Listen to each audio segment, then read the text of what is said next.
이 모든 말씀 살아계신 예수 그리스도의 이름으로 간절히 기도하옵나이다. 아멘. 자, 또 기쁜 마음으로 함께 찬양하며 나아가도록 하겠습니다.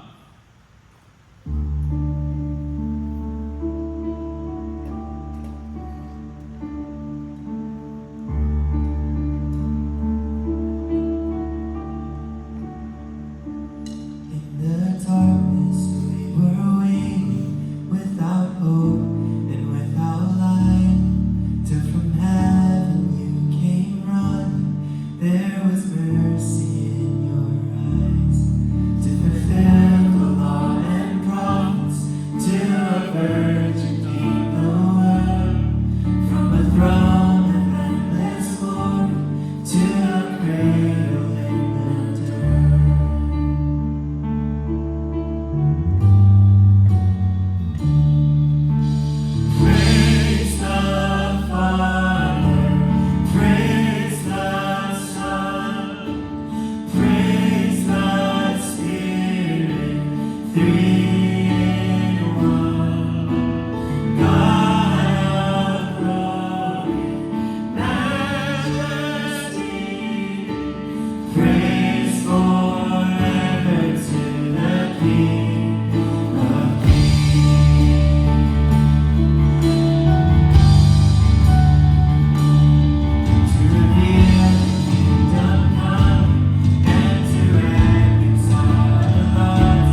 예수님께서 우리는 한 달에 한 번씩 우리가 함께 성찬식을 합니다. 성찬식은 예수님께서 명령하신 내용입니다. 너희들이 모일 때마다 함께 나를 기념하라라고 말씀하십니다. 예수님께서 제자들과 함께 십자가에 달리시기 전날 밤 떡을 떼시면서 내가 너희를 위하여 찢긴 내 몸이다 라고 말씀하십니다. 그리고 잔을 기울이셔서 이 잔은 내가 너희를 위하여 흘린 나의 보혈의 피다 라고 말씀하십니다. 너희들이 모일 때마다 항상 이것을 먹고 마시며 나의 죽음과 나의 부활을 기념하라 라고 말씀하셨습니다. 이 떡과 잔을 함께 먹고 마시기 전에 우리 시간 짧지만 여러분의 삶을 두고 함께 기도하기를 원합니다. 여러분의 삶 속에서 아직도 내가 예수 그리스도 앞에 회개하지 못한 것들이 있다면 오늘 주님 앞에 회개하는 시간 가져보도록 하겠습니다. Before receiving the bread and the cup, let us take a moment to confess our sins. Let us pray. 하나님 감사합니다. 오늘도 주님 앞에 기도합니다. 오늘도 내 안에 죄악된 것과 내 안에 부족한 모든 것들이 하나님의 영광을 드러내지 못하고 아버지 하나님 앞에 범죄했던 모든 것 오늘도 십자가 앞에 오늘도 예수 그리스도의 보혈의 능력 앞에 오늘도 내어놓고 예수 그리스도 믿는 모든 사람들이 주님의 살과 피를 먹고 마심으로 영원한 삶의 기쁨을 우리에게 허락하여 주시옵소서. 하나님께서 오늘도 그러한 마음으로 우리에게 성찬식을 베풀어 주셨사오니 아버지 그 손으로 먹고 마십니다. 하나님 함께 하여 주옵소서. 주님 앞에 나왔습니다. 너희들이 모일 때마다 나를 기념하라 말씀하셨습니다. 2000년 전 십자가에 죽으신 예수 그리스도, 그러나 3일 만에 부활하시고 지금 우리와 함께 하시는 예수 그리스도의 보혈의 피와 찢기신 살을 함께 먹고 마시며 우리 모두가 한 몸 되기를 원하오니 오늘 이 귀한 예식에 함께 동참하여 주옵소서. 예수님 이름으로 간절히 기도하옵나이다. 아멘. 자, 준비되셨으면 나오시겠는데요.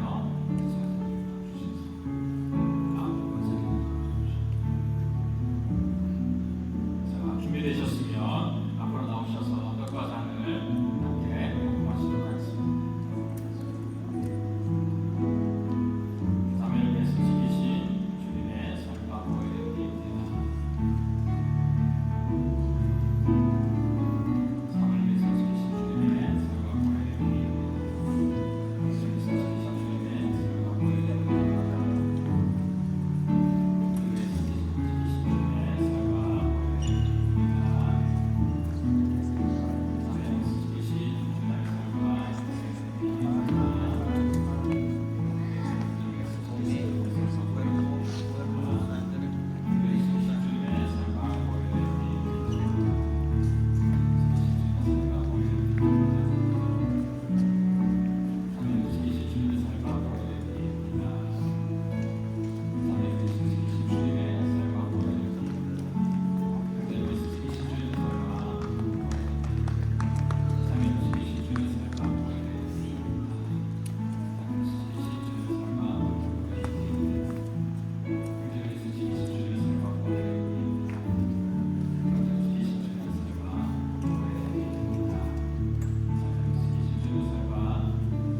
우리는 주님의 살과 보혈의 피를 먹고 마심으로 우리는 한 형제 자매가 되었습니다. 그러기에 오늘도 우리의 신앙을 주님 앞에 고백할 수 있습니다. 우리 자리에서 일어나셔서 우리의 신앙을 함께 고백하도록 하겠습니다. 우리는 무엇을 믿습니까? 나는 전능하신 아버지 하나님 천지의 창조주를 믿습니다. 우리는 또 무엇을 믿습니까? 나는 그의 유일하신 아들 우리 주 예수 그리스도를 믿습니다. 우리는 또 무엇을 믿습니까? 그는 성령으로 잉태되어 동정녀 마리아에게 나시고 본디오 빌라도의 고난을 받아 십자가에 못 박혀 죽으시고 장사된 지 사흘 만에 죽은 자 가운데서 다시 살아나셨으며 하늘을 오르시어 전능하신 아버지 하나님 우편에 앉아 계시다가 거기로서부터 살아있는 자와 죽은 자를 심판하러 오십니다. 우리는 또 무엇을 믿습니까?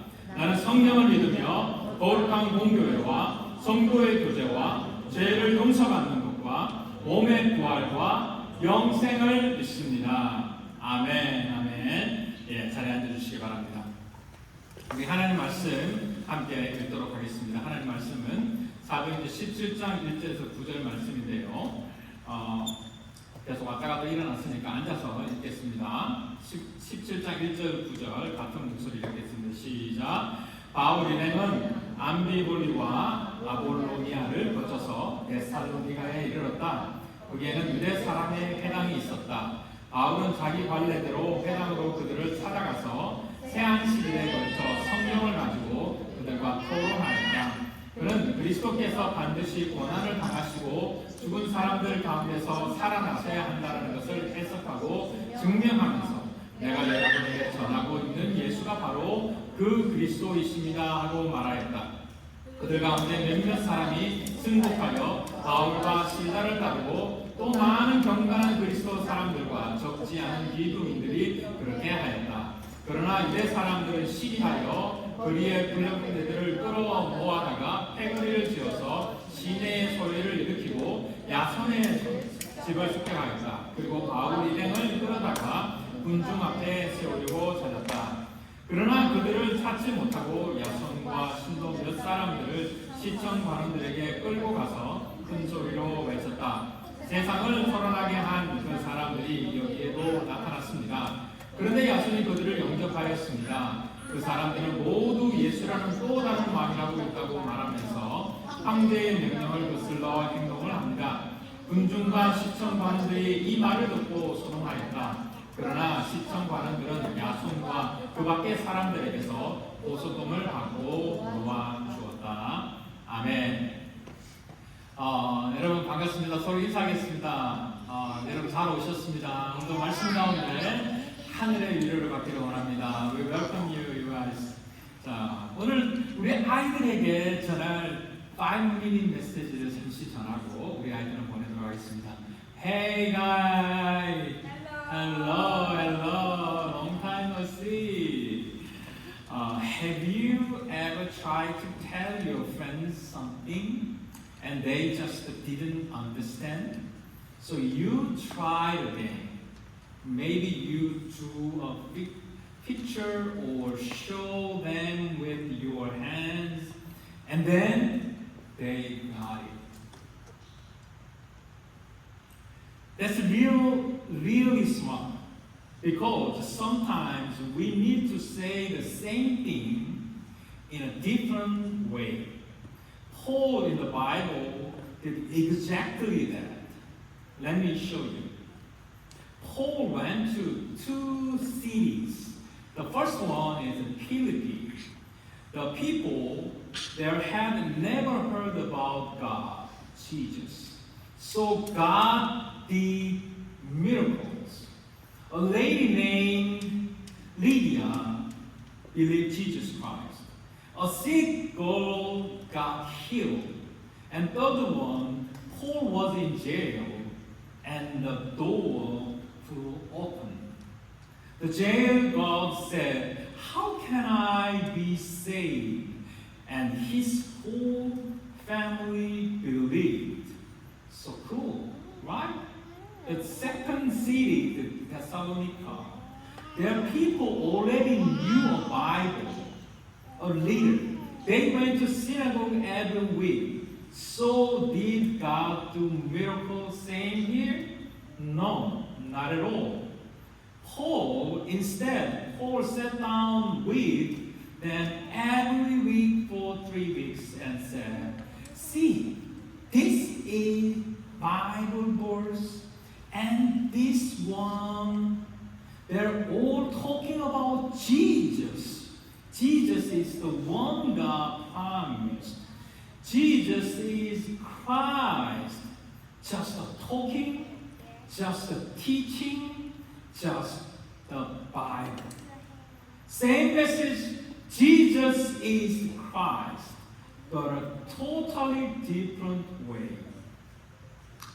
I have you have three things to remember. First, look first.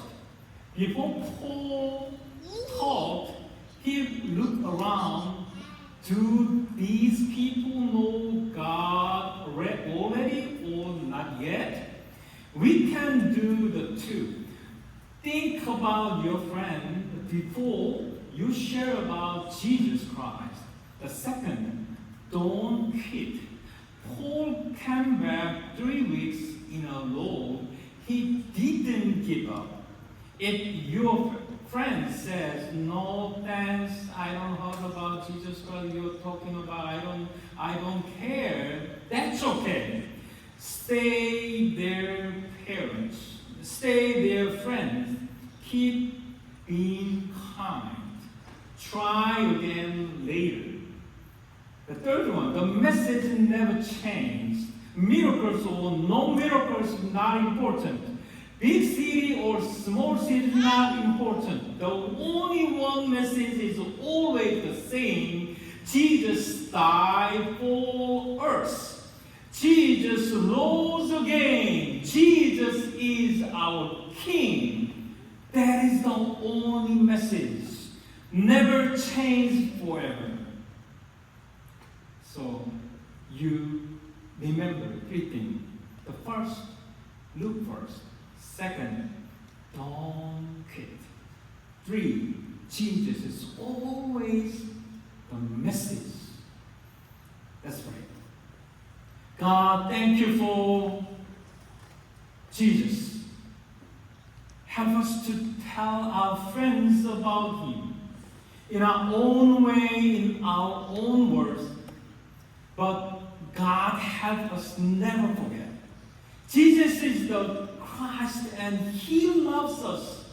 In Jesus' name. Everybody say, Amen, Amen. 자, 이 시간 우리 올리브 블레싱 합니다. 우리 부모님들 아이들 머리에 손을 얹고 함께 기도하겠습니다. The Lord bless you and keep you. God is with us. The Lord make His face shine upon you. God loves us. The Lord give you peace. God gives us peace. Jesus lead our family. We pray in Jesus' name. Everyone say, Amen, Amen. Now, children, you are dismissed to go to Sunday school. 자, 수고하셨습니다. 자, 그러면 오늘 말씀 여러분 함께 나누기를 원합니다. 오늘 좀 시간이 지났지만 그래도 우리가 같이 말씀을 같이 나누기를 원합니다. 여러분 한번 질문해 보겠습니다. 똑같은 레시피와 똑같은 방법으로 음식을 했습니다. 그런데 어떨 때는 before my sermon, you guys think I prepared the sermon translate in English or Spanish. You can scan the second one. There is the Spanish scripture, so you can scan the second QR code. Yeah. 자, 이런 경험을 우리가 합니다. 뭔가 똑같은 걸 했는데 결과가 이상하게 나올 때가 있습니다. 뭔가 최선을 다했는데 안 될 때가 있습니다. 분명히 똑같은 방법으로 했는데 전혀 다른 결과가 나옵니다. 어제는 되었는데 오늘은 안 될 때가 있습니다. 저 사람은 통했는데 이 사람에게는 통하지 않는 경험들이 있을 수가 있습니다. 살면서 이런 당혹스러운 일들을 경험합니다. 사실 복음을 전하는 일도 그렇습니다.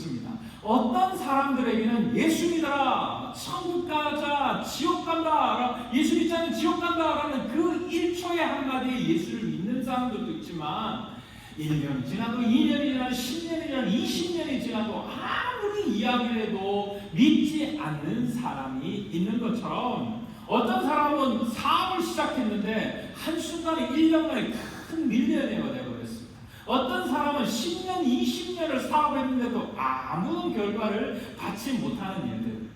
우리는 이럴 때 질문을 합니다. 하나님, 왜 저기는 되고 왜 여기는 안 됩니까?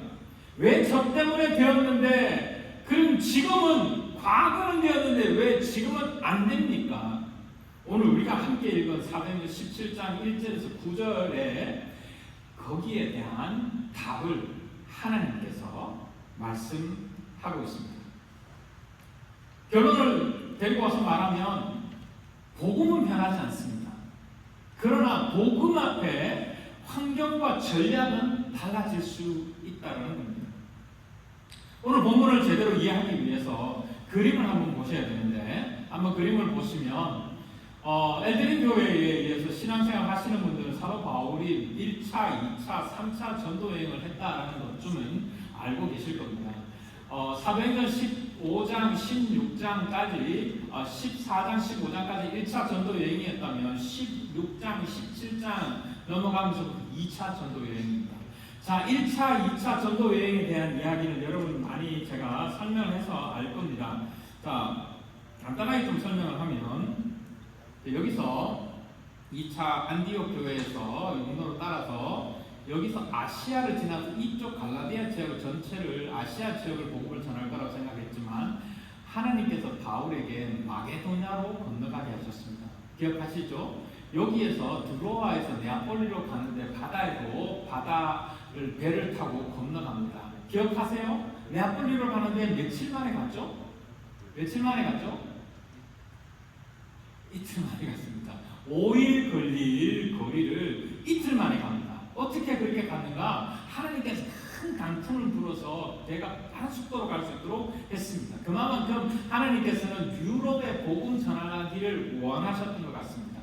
그래서 처음으로 개척된 교회가 어디입니까? 여기 빌립보 교회입니다. 빌립보 교회. 그리고 오늘 본문을 보면 네아폴리라는 아볼로니아라는 요 도시를 지나서 데살로니가에 도착했다라는 것이 오늘 말씀입니다. 자, 그러면 이 오늘 17장을 설명하기 전에 우리가 읽었던 16장을 한번 생각해 보겠습니다. 그 16장은 이 빌립보 지역, 지지난주에 제가 말씀 나눴던 빌립보 교회. 빌립보 교회는 어떤 곳이었느냐? 그곳에는 유대인들이 그렇게 많지 않았습니다. 그래서 회당이 없었습니다. 회당이 없었다라는 것은 구약 말씀, 성경책을 강론하는 장소가 없었다라는 것입니다. 다시 말해서 빌립보라는 지역은 영적으로 무지한 장소였다라는 것을 알게 됩니다. 그런데 하나님은 그 맨 땅에 어떤 일을 하셨느냐 하면 아무도 하나님에 대한 지식이 없기 때문에 하나님은 그곳에 기적을 베풀었습니다. 루디아라는 여인을 기억하실 겁니다. 루디아를 준비합니다. 이 아시아 지역에 있었던 여자를 빌립보로 보내서 그곳에서 큰 사업을 하게 합니다. 그리고 그곳에 자기의 집과 모든 환경이 있는데 그곳에서 교회를 시작할 수 있도록 미리 하나님은 준비해 놓으셨습니다. 그리고 그 루디아의 집에서 개척을 시작한 그 다음에 바울이 사역을 하다가 귀신 들린 여자가 며칠 동안 자신을 힘들게 합니다. 그래서 귀신을 고쳐냅니다. 한마디 귀신아 나가라! 라고 했더니 즉시 귀신이 쫓김을 당합니다. 그리고 감옥 문에 갇힌 바울의 모습을 배우셨습니다. 이렇게 복음을 전했는데 억울하게 바울이 감옥에 갇혔습니다. 그런데 찬양하고 기도했더니 온문이 벌컥하고 열립니다. 그런 기적들을 경험한 그 모습, 이 모습을 목격한 간수가 자신의 목을 베려고, 왜냐하면 죄수들이 도망가면 어쩔 수 없으니까 자기가 죽을 수밖에 없으니 먼저 자결하려고 할 때 우리들은 여기 있다 죽지 마라. 어떻게 내가 구원받을 수 있습니까? 예수를 믿어라. 그리고 온 가족이 세례받는 기적이 일어납니다. 16장 빌립보 지역에는 회당이 없었고 하나님의 말씀이 전달되지 않은 곳이었기에 이런 기적 같은 일들이 일어납니다. 제가 작년 4월에 인도 선교를 갔을 때도 동일한 경험을 했습니다. 그곳에는 복음이 없었고 그곳에는 귀신과 여러 것에 시달리고 있는 사람들을 보았는데, 그때 우리가 함께 기도했을 때 귀신 걸렸던 여자아이가 회복되는 것을 직접 경험했던 일이 있습니다. 빌립보에서 기적이 연속적으로 일어났지만 오늘 읽으신 17장을 넘어오는 순간 뭔가 달라집니다. 데살로니가로 갔는데 그곳의 기적의 이야기는 단 한 줄도 없습니다. 여러분 성경책을 한번 펼쳐보십시오. 오늘 성경책에 보면요 17장 1절에 보면 바울 일행은 암비볼리와 아볼로니아를 거쳐서 데살로니가에 이르렀는데 거기에서 유대 사람의 회당이 있었다. 뭐가 있었다고요? 회당이 있었다. 그 그림을 앞으로 좀 당겨주십시오. 자, 여기에 빌립보전 데살로니가에 빌립보에는 없었던 회당이 있습니다. 그리고 10절에 보면 베레아라고 있습니다. 베레아가 나오는데 이곳에 뭐라고 이야기하는지 한번 자막에는 없습니다. 여러분 성경책을 보십시오. 17장 10절 신도들은 곧 바로 그 밤으로 바울과 실라를 베레아로 보냈다. 두 사람은 거기에 이르러서 유대 사람들의 무엇으로 들어갔다? 회당 시나고로 들어갔다. 자, 16절입니다. 16절 17절에 보면 바울은 아테네에서 그들을 기다리고 있는 동안, 여기 아테네 여기입니다. 아테네입니다. 이렇게 내려오죠. 아테네에서 그들을 기다리고 있는 동안 온 도시가 우상으로 가득 차 있는 것을 보고 격분을 했다. 17절. 그래서 바울은 어디에서? 회당에서. 자, 16장과 17장의 분명한 차이는 회당이 있는 것과 회당이 없는 것의 차이입니다. 회당이 없는 16장에서는 기적이 막 일어났습니다. 그런데 17장에는 기적이 한 줄도 일어나지 않은 것으로 봅니다. 17장을 한번 여러분 유심히 보십시오. 그냥 말씀이 선포되는 일들이 일어납니다. 우리는 여기서 멈추고 뭘 해야 합니까? 왜 하나님은 16장에서 기적을 베푸셨고 17장에는 기적 없이 핍박만 남게 하셨습니까? 라는 질문입니다. 이것이 오늘 설교의 출발점입니다. 이 질문 속에서 세 가지 중요한 진리를 우리는 발견하게 됩니다. 그 첫 번째가 복음을 전하는 자는 상황을 읽어야 됩니다. 그 첫 번째. 먼저 1절을 보시면 바울 일행은 암비볼리와 아볼로니아를 거쳐서 데살로니가에 이르러서 거기에는 유대 사람들의 회당이 있었다라고 말합니다. 유대인들이 그곳에 회당이 있었던 그 장소, 여기는 왜 그렇게 중요하냐? 회당이라는 것은 하나님의 말씀이 있었다라는 겁니다. 회당이 없었던 16절과 회당이 있었던 17장, 2차 전도 여행 중에 첫 빌립보에는 회당이 없었고 그 다음 지역으로 회당이 나타납니다. 사랑하는 성도 여러분, 이것은 단순한 지리적 정보로만 이해하지 마시기 바랍니다. 이것은 영적 지형도입니다. 회당이 없는 빌립보 사람들은 구약을 몰랐습니다. 메시아가 누군지 몰랐습니다. 예언을 몰랐습니다. 그러니 그들에게 말씀의 논증보다는 먼저 하나님이 살아계시다라는 것을 보여주기 위하여서 하나님은 그곳에 기적을 베풀었습니다. 그러나 데살로니가 회당 사람들에게는 달랐습니다. 그들에게는 이미 구약 성경이 주어져 있었습니다. 매일마다 모여서 말씀을 강론하고 묵상했습니다. 구약 성경에 말하고 있는 마지막은 메시아를 기다리라는 것이었습니다. 그들은 오실 메시아를 기다리고 있었습니다. 그들에게 필요한 것은 기적이 아니라 그렇게 기다리고 고통받으며 괴로워했던 나의 삶의 메시아, 그분을 찾고 있었던 것입니다. 그때 바울은 당신들이 구약에서 그렇게 찾고 있던 메시아가 바로 예수 그리스도다. 말씀과 해석과 논증이 있는 가운데 그 결과를 알려줍니다. 하나님은 이것을 아셨습니다. 그래서 이 같은 같은 복음을 전하되 다른 방법을 사용하셨던 것입니다. 우리도 마찬가지입니다. 복음을 전할 때 우리는 먼저 상황을 읽어야 됩니다. 내가 지금 복음 전하는 사람은 어떤 배경을 가지고 있는가? 내 주변에 복음을 전해야 되는데 이 사람의 배경은 뭔가? 이 사람은 정말 성경의 지식이라도 일이라도 있는가? 아니면 전혀 문외한인가? 교회 문을 한 번도 밟아본 적이 없는가? 성경에 대한 어떤 지식을 가지고 있는가? 아니면 하나님이라는 단어 자체가 생소한 사람인가?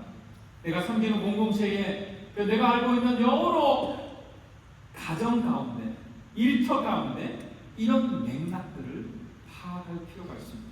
이것을 파악하지 않고 복음을 전하면 우리는 해당에 있는 사람에게 기적을 경험하는 우를 범할 수 있습니다. 기적이 필요한 사람에게 신학 강의를 하고 있는 넌센스한 실수를 범할 수 있는 겁니다. 바울은 상황을 읽었습니다. 그래서 그는 데살로니가에서 강가에 가지 않고 하나님의 말씀을 강론하는 회당으로 들어갔고 그 복음자의 첫 자세를 보여주었습니다. 그래서 첫 번째로 우리가 복음 전하는 자로서 가져야 될 것은 내가 복음 전하는 사람의 상황을 보는 것입니다. 여러분 오늘 이 말씀을 나누면 마음속에 이런 생각을 합니다. 그건 목사님이나 선교사님이나 사역자들이 할 거지 그건 우리하고 상관없는 거 아닙니까? 여러분 절대 그렇지 않습니다. 주님은 우리에게 무엇이라고 명령하셨습니까? 말씀을 전하기를 원하셨습니다. 예수가 누구인지를 전하기를 원하셨습니다. 그래서 마태복음 마지막 부분에 뭐라고 이야기합니까? 가라, 제자 삼으라, 그리고 세례를 주라, 그리고 가르치라 라고 주님은 우리에게 명령하셨기에 그 명령을 따르는 자로서 우리가 말씀을 전하기 전에 어떤 상황을 파악하고 볼 수 있는지를 확인해야 되는 것입니다. 두 번째입니다. 복음을 전하는 자는 전략을 세워야 됩니다. 2절과 3절에 보면 이런 말씀이 있습니다. 바울은 자기 관례대로 회당으로 그들을 찾아가서 새 안식일에 걸쳐 성경을 가지고 그들과 토론하였다. 그는 그리스도께서 반드시 고난을 당하시고 죽은 사람들 가운데서 살아났어야 한다는 것을 해석하고 증명하면서 내가 여러분에게 전하고 있는 예수가 바로 그 그리스도이십니다 하고 말하였다라고 말합니다. 여러분 이 말씀을 천천히 설명해 보면요, 그 첫 번째로 그는 3주간 그곳에 데살로니가에 머뭅니다. 복음을 전하다가 막힙니다. 아니면 복음을 전했는데 무슨 말인지 모릅니다. 몰라, 또 다른 데로 가야지. 하나님께서 역사 안 하시는구나 하고 이렇게 가다가 또 안 되는구나. 그게 아니라 말씀을 전하는데 뭔가 아니다 싶은 생각이 들고 또 이곳에 필요하다는 생각이 들면 3주의 시간을 세팅했습니다. 3주 동안 그럼 무엇을 했느냐? 여러분 2절을 보십시오. 새 안식일을 거쳐서 보시면 여기에 보면 그들과 토론하였다. 2절에 그들과 토론했다. 토론했다는 영어를 보면 he listened with라고 표현되어 있습니다. 다시 말해서 그 의미를 파악하면서 나아갑니다. 이 토론의 의미는 디알레고마이라는 단어이기도 한데 이 단어는 그냥 단순히 일방적인 설교를 말하지 않습니다. 바울이 그들과 토론했을 때 그냥 일방적으로 다이렉트로 믿으십시오. 하나님이 당신을 사랑합니다. 왜 이것을 모릅니까? 그렇게 말하지 않았습니다. 그들이 알고 있는 성경적인 지식과 함께 대화를 나눴습니다. 구약 성경이 말하고 있는 이사야의 말씀을 펼쳐보십시오. 이 이사야의 말씀에 이 어린 순이라고 말했던, 어린 양이라고 말했던 그분이 어디에 나옵니까? 당신을 위해서 죽은 십자가에 죽은 어린 양 예수 그리스도를 말합니다. 700년 전 이사야가 말했던 그 메시아가 바로 이 사람입니다. 요엘이 말했던 그 사람이 바로 이 사람입니다. 학개서에서 말했던 그 사람이 바로 이 사람입니다 라고 그는 풀어주기 시작했던 겁니다. 상방향의 소통이 필요했습니다. 했습니다. 그리고 여러분 3절을 보시죠. 3절을 보면 어떤 표현이냐면 explaining and proving이라고 표현되어 있죠. 한글로는 뭐라고 돼? 빨간색 되어 있죠. 해석하고 증명했다. 하나님의 말씀을 해석하기 시작했습니다. 여기서 해석이라는 것은 explaining의 표현을 보면 알겠지만 오픈한다라는 겁니다. 구약에 감춰져 있는 진리, 구약에 감춰져서 예수 그리스도가 누군지 모르는데 그것을 오픈해서 당신이 그렇게 기다리던 메시아가 바로 이분 예수 그리스도입니다라고 오픈해 줍니다. 그리고 증명, 프루브했습니다. 어떻게 프루브했습니까? 말씀을 통해서 프루브했습니다. 이것이 사실입니다라고 주장하기보다는 근거를 제시했습니다. 그리고 논리적으로 습득하는 작업들이 있었던 겁니다. 바울은 3주간 쉬지 않고 그 데살로니가에 있는 유대인들에게 복음을 차근차근 전했습니다. 사랑하는 형제자매 여러분, 이것이 무엇입니까? 이것이 복음 전하는 전략입니다. 3주라는 시간에 계획을 짰습니다. 대화라는 소통의 방법을 선택했습니다. 해석이라는 말씀 접근법을 가지고 다가갔습니다. 논쟁이라는 설득의 방법을 통해서 그들이 알고 있었던 고착되어 있던 생각들을 깨기 시작했습니다.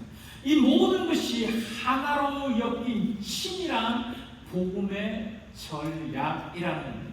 우리는 때때로 복음 전하는 열정을 강조합니다. 열정을 가지고 복음 전하면 하나님께서 변화 맞습니다. 성령이 역사하시기 가능합니다. 그런데 바울도 그 열정을 가져서 말씀을 나눴지만 오늘 이 말씀을 보십시오. 얼마나 전략적이었습니까? 성령께서 준비하시는 그곳에 기적도 일어나지만 준비되어 있는 곳은 더 풍성한 역사가 일어난다는 것을 기억하시기 바랍니다. 바울의 복음 전도는 적극적인 열정의 분출이 아니었고요. 그는 계획된 헌신이었고 3주라는 시간이 준비되고 투자되었고 말씀 연구와 사람의 언어를 해석하고 그들을 이해시키는 논리가 필요했던 겁니다. 오늘 우리 교회는 어떻습니까? 우리 개인의 전도의 삶은 어떻습니까? 전략이 있습니까? 누구에게 어떤 방법, 어떤 시간을 투자해서 무엇을 할 것인지에 대한 생각을 합니까? 그거는 목사님들, 선교사님들 하는 것이 나는 상관이 없다라고 생각합니까? 여러분, 우리가 살아가는 이유가 무엇입니까? 왜 우리가 이 땅에 존재하는 겁니까? 그냥 잘 먹고 잘 사는 것, 돈 많이 가지는 것으로 끝나는 것입니까? 우리가 살아가야 될 영원한 천국이 있지 않습니까? 우리가 가야 될 영원한 그곳은 유한한 이 땅과는 상관없는 곳 아니겠습니까? 그런데 우리는 잊어버리고 삽니다. 칼럼에다 제가 썼는데 이제 내일이면 저희 집에 오신 분들도 우리 성도님 많이 계시지만 이제 3년의 긴 기간 동안 생활하다가 이제 다 정리하고 또 더 작은 곳으로 아파트로 이사를 합니다. 그래서 그제였습니까? 아침에 이렇게 이사 가면서 이제 지금 말레이시아에 선교하고 있는 둘째 딸하고 화상통화를 하고 있는데 전화를 하다가 야 이렇게 좋은 곳을 떠난다라고 이야기했더니 아빠 우리가 갈 곳은 영원한 천국인데 이자 버리세요. 더 좋은 곳을 하나님께서 예비해 놓으셨으니까 그곳을 가세요. 20살짜리 애가 나한테 그런 이야기를 하면 내가 너무 미안하기도 부끄럽기도 하고 그런 생각이 들었습니다. 여러분 우리가 항상 기억해야 될 것은 이곳이 전부가 아니라 가야 될 곳이 있다라는 것. 그곳은 영원한 천국이라는 것을 우리는 기억하고 살아야 됩니다. 그러기 위해서 우리에게 전도의 전략이 필요합니다. 그리고 그러기 위해서 내가 알고 있는 삶의 환경에서, 내 직장에서, 내 학교에서, 내 가정에서 예수를 알지 못하는 사람들에게 이 사실을 전하는 것, 이게 우리가 해야 될 분명한 역할이라는 것을 우리는 기억해야 됩니다. 마지막 세 번째입니다. 복음을 전하는 자는 변하지 않는 핵심을 붙들어야만 됩니다. 상황이 달라졌습니다. 빌립보라는 지역은 해당이 없었습니다. 데살로니가라는 지역은 해당이 있습니다. 유대인에게 성경의 말씀이 없던 빌립보, 그런데 데살로니가에는 구약 성경이 있었습니다. 상황이 달라지고 방법이 달라졌습니다. 그런데 바울이 변화하지 않는 유일한 한 가지가 있습니다. 3절입니다. 그는 그리스도께서 반드시 고난을 당하시고 죽은 사람들 가운데 살아나셔야 한다는 것과 그것을 해석하고 정리하면서 같이 했습니다. 빨간색입니다. 시작. 내가 여러분에게 전하고 있는 예수가 바로 그 그리스도이십니다 하고 말하였다. 바울에게 있어서 이 상황이든 저 상황이든 오직 예수 그리스도가 주이십니다. 예수가 나의 왕이십니다 라는 사실을 전하는 것입니다. 여러분, 이게 어떻게 중요하냐면 7절에 보시면 이런 이야기했습니다. 야손이라는 사람이 그 지역 데살로니가 지역에서 처음으로 예수님을 영접합니다. 그리고 야손 가정이 핍박을 받고 감옥에 갇힙니다. 야손이 그들을 영접하였습니다. 그 사람들은 모두 예수라는 또 다른 왕이라고 있다고 말하면서 황제의 명령을 거슬러 행동합니다. 황제, 로마에는 Caesar is our Lord. Caesar는 황제는 우리의 주님이시다라고 고백을 합니다. 그런데 그들 가운데 Caesar가 우리의 로드가 아니라 Jesus is our Lord. 예수가 나의 왕이십니다. 예수가 나의 하나님이십니다 라는 이야기를 하는 것은 목숨을 담보를 내어놓고 할 일입니다. 북한 땅에 김정은 앞에 얼마 전에 그런 일이 많잖아요. 원배우니까 몇 년 전에 백인 미국 청년이 놀러 갔다가 북한에 김일성, 김정일의 초상화가 있어요. 그거 이렇게 만져서 이렇게 가방에 실어서 기념품을 가져오려고 했다나? 그게 어떤 형을 받는지 아십니까? 종신형. 김정은의 그 사진을 함부로 훔쳤다. 이거는 종신형이에요. 이게 가능한 일입니까? 결국 그 아이는 스트레스 받아서 미국에 오자마자 죽었지 않습니까? 북한 땅에 김정은 외에는 월십받을 존재가 없습니다. 로마 또한 그렇게 악랄하진 않지만 시저만이 우리의 왕이다라고 생각합니다. 그런데 another king 지저스가 있다라는 것을 이야기하는 것 자체가 반역인 겁니다. 테러인 겁니다. 바울을 모함하기 위해서 이야기하는 이야기도 있지만 예수가 그리스도시요 예수가 왕이십니다라는 이야기는 진실입니다. 빌립보에서도 이것만 전했습니다. 데살로니가에서도 예수가 왕이십니다라는 것만 전했습니다.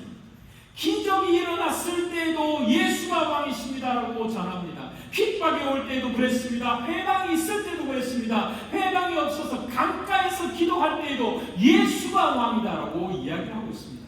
방법은 달라졌지만 동일한 메시지 하나, 예수 그리스도, 예수가 그리스도십니다.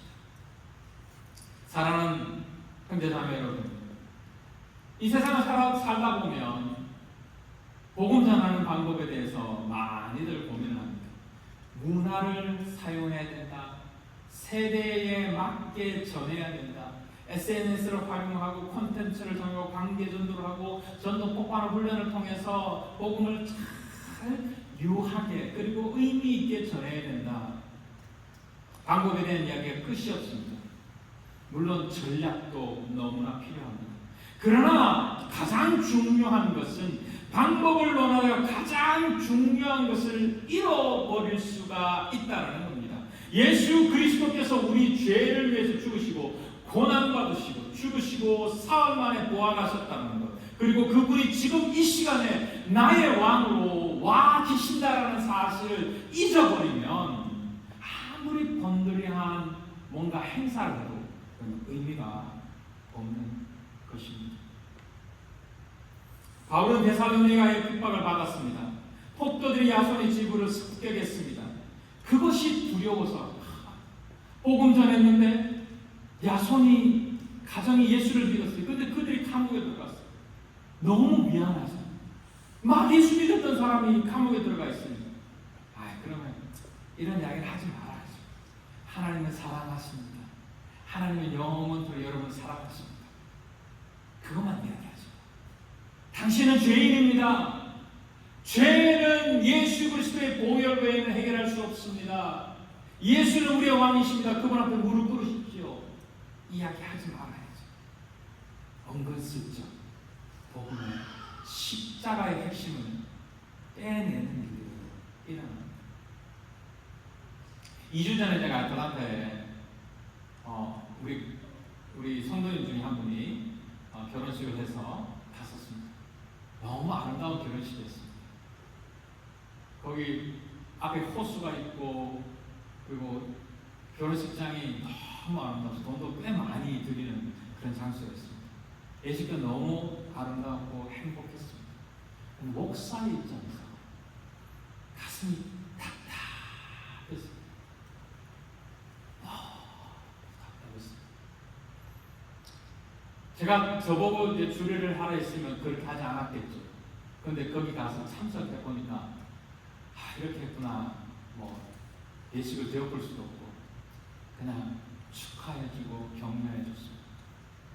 그럼 결혼의 주인은 누굽니까?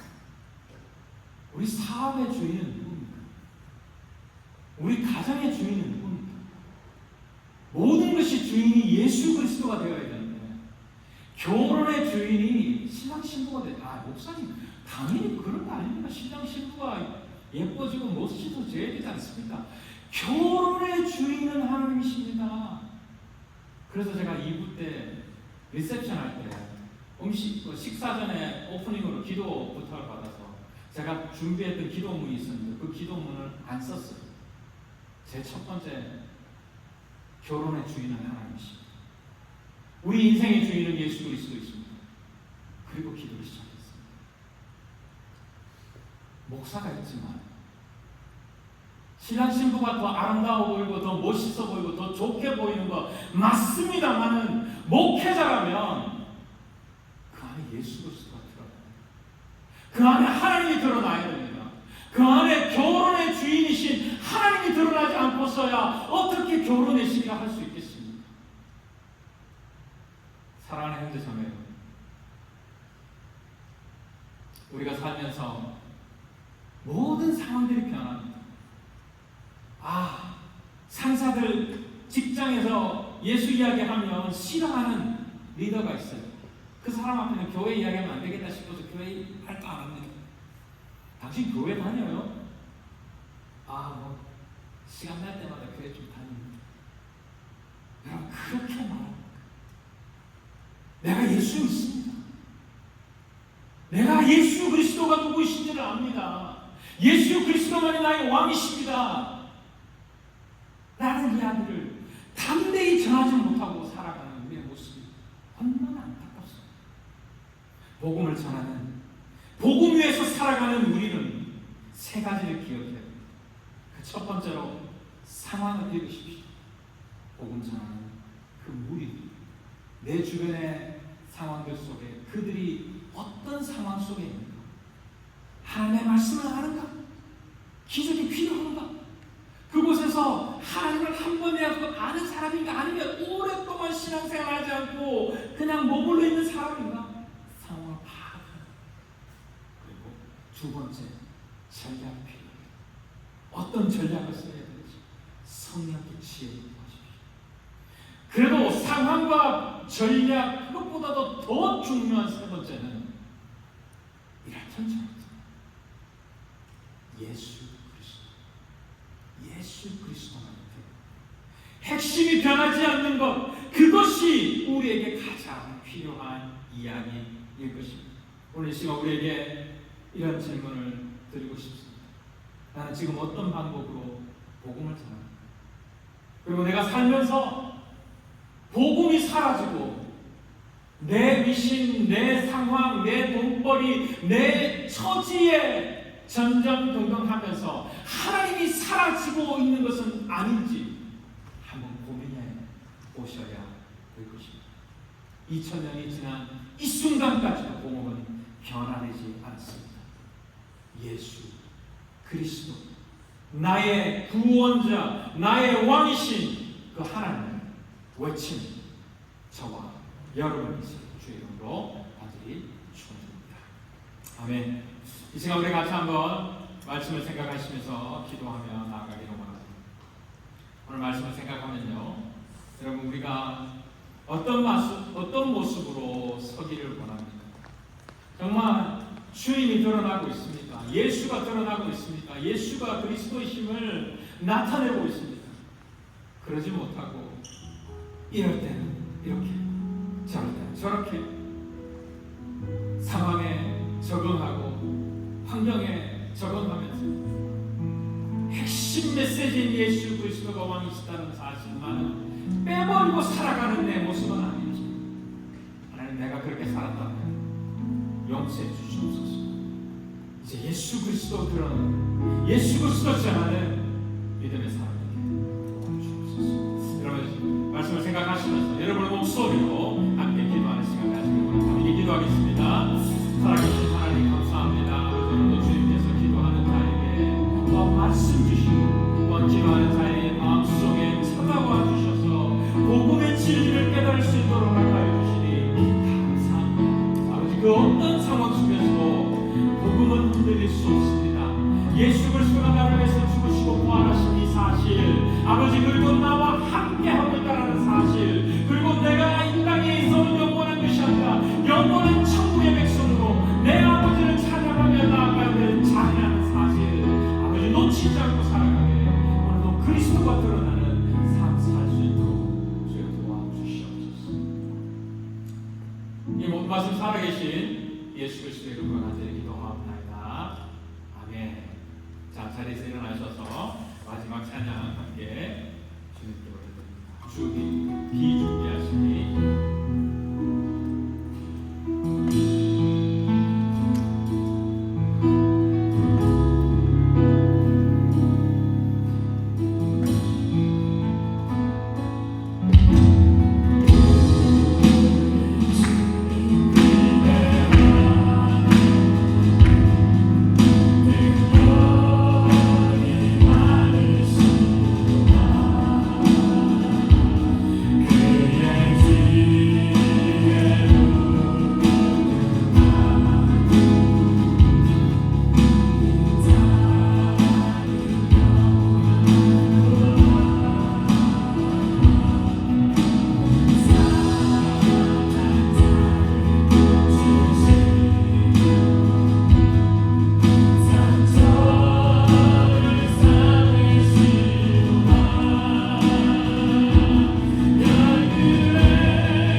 지금 우리 주 예수 그리스도의 은혜와 하나님의 사랑과 성령 하나님의 감화 감동 교통하심이 복음을 전하는 불변하는 복음을 전하는 자들의 마음속에 오직 예수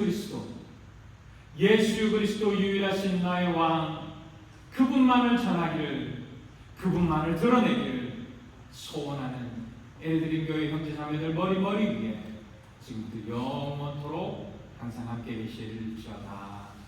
아멘.